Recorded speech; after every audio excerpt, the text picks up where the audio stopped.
Okay, we finished our clown. Mouth's working correctly. We got the wig attached.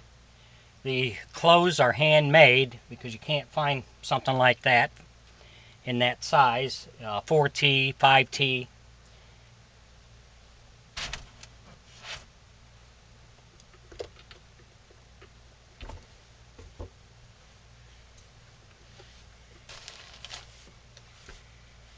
But everything's working good.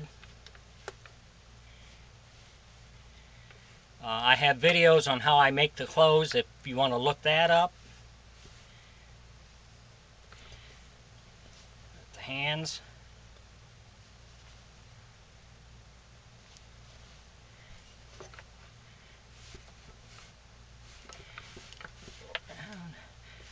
It's a clown wig.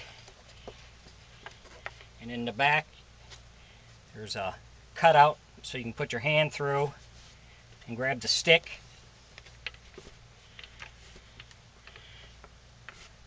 So the clown is all done, ready for a home.